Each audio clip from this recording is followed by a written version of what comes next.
안녕하세요. 백사원 목사입니다. 오늘은 12월 26일 성탄절 지나고 첫날 아침입니다.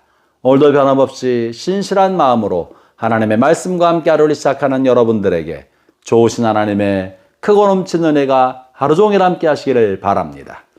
오늘 하나님의 말씀은 미가서 6장의 말씀인데요. 미가서 6장에는 이스라엘 백성 그리고 유다 백성들이 그들을 향한 하나님의 주름한 심판에 관한 예언의 말씀, 경고의 말씀을 듣고 마음이 불편하지 않았겠습니까? 우리가 무엇을 잘못했다고 그러십니까? 왜 우리에게 그러십니까? 이럴 때 하나님께서 그들에게 나와 한번 이야기해 볼까? 내가 너에게 어떻게 했느냐? 또 너희들의 삶은 어떠했느냐? 이런 이야기를 나누자고 하는 것이죠. 또 그럴 때 아마 이스라엘 백성, 유다 백성들이 그랬을 거예요. 우리에게 원하시는 것이 무엇입니까? 우리로 어떤 삶을 살라고 우리에게 심판을 예고한단 말입니까? 이럴 때 하나님께서 너희를 향해서 내가 말해준 나의 뜻, 내가 원하는 것은 이거라고 하지 않느냐 하시면서 하나님께서 하나님의 백성들에게 원하시는 것이 무엇인지, 바라는 것이 무엇인지를 명확하게 언급해주고 계십니다. 그것이 특별히 6절부터 8절까지 실려있는 것인데요. 8절 말씀을 제가 한번 읽어보죠. 사람아, 주께서 선한 것이 무엇임을 내게 보이셨나니 여호와께서 내게 구하시는 것은 오직 정의를 행하며 인자를 사랑하며 겸손하게 내 하나님과 함께 행하는 것이 아니냐. 이것이 8절의 말씀입니다. 그런데 우리가 더 중요하게 여겨야 될 것 중에 하나는요, 6절부터 7절까지 있는 내용인데요.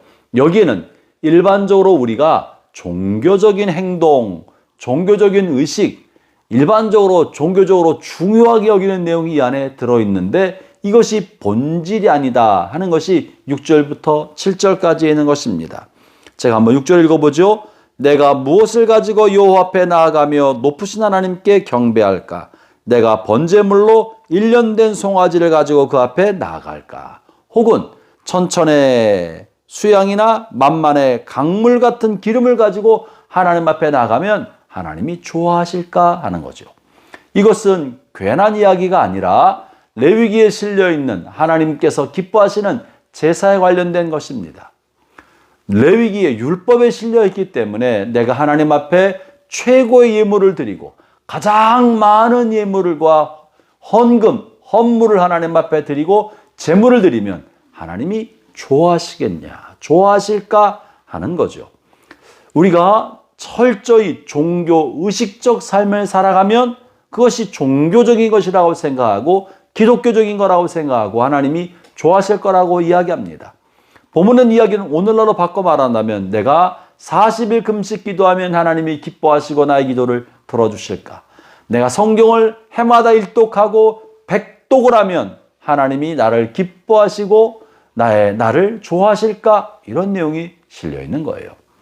내가 새벽 기도를 100일 동안 새벽 기도를 하고 1000일간 새벽 기도를 하면 하나님이 기뻐하시고 좋아하시겠느냐? 얼마나 귀하고 값진 일입니까? 그러나 하나님이 정말 기뻐하시는 본질적인 것은 그렇게 종교 의식적인 것이 아니라 진짜는 8절에 있는 것처럼 정의를 행하고, 이 말은 공의에 맞게 행동하고 정의롭고 진실하며 공의에 맞는 행동을 하라 이 말이고요. 인자를 사랑하며, 이 말은 긍휼과 자비롭게 행동을 하라는 뜻입니다. 타인을 향한 연민의 마음과 긍휼의 마음을 가지고 다른 사람을 대하라는 것이죠. 그리고 세 번째는 겸손하게 하나님과 함께 행하는 것. 하나님의 생각보다 앞서지 않고 하나님의 계획보다 내가 먼저 움직이지 않으며 겸손히 하나님의 뜻을 따라 하나님의 뒤에서 그분의 발자국을 쫓아 하나님과 함께하는 삶을 살아가는 것이야말로 그 어떤 종교 의식적인 삶보다 훨씬 중요하다는 것입니다. 흔히 우리가 신앙생활을 잘 한다고 하면 새벽기도 열심히 하고 모든 예배를 빠지지 않게 참석하고 성경을 날마다 열심히 읽고 전도도 많이 하고 기도도 많이 한 이런 것 굉장히 중요한 신앙적 행위입니다. 그러나 그러면 왜 성경을 많이 읽습니까? 아침마다 큐티는 왜 합니까? 오늘처럼 말시야는 왜 듣는 겁니까? 이 모든 것 자체가 목적인 사람은 이런 사람을 종교적인 사람이라고 말합니다. 그저 성경을 많이 읽는 것 그 자체가 목적이에요. 예배에 참석하는 것 그 자체가 목적인 것입니다.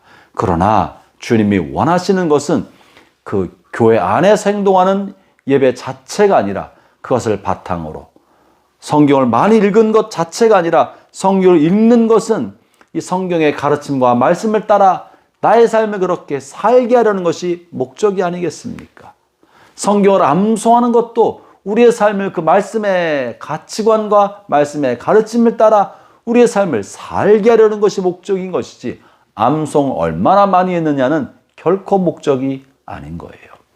그런데 삶의 변화는 별로 관심이 없고 이런 성경을 읽고 기도하고 예배드리고 헌금하는 종교 행위 자체를 목적으로 살아가는 사람을 종교적인 사람이라고 말하는 것입니다.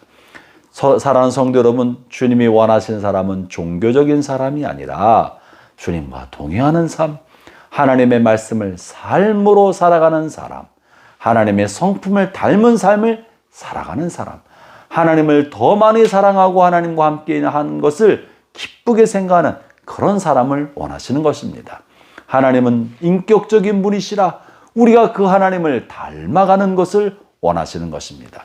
사랑하는 성도 여러분, 한 해 끝자락에 와 있습니다. 올 한 해 우리 어떤 삶을 살아봤는지 돌아봅시다. 성경을 읽고 예배드리며 말씀을 묵상하고 기도해왔던 우리의 삶이 나의 삶을 변화시켜 왔나? 바꿔 왔나? 나는 읽은 말씀을 가지고 어떤 삶을 살아왔나? 나는 기도하여 얻은 하나님의 은혜와 감동을 가지고 나의 인격과 삶의 변화를 얼마나 많이 일으키고 살아왔나? 이것이야말로 하나님이 참으로 우리에게 원하시는 삶의 모습입니다. 사랑하는 성도 여러분, 하나님을 기쁘시게 하는 삶을 사십시오.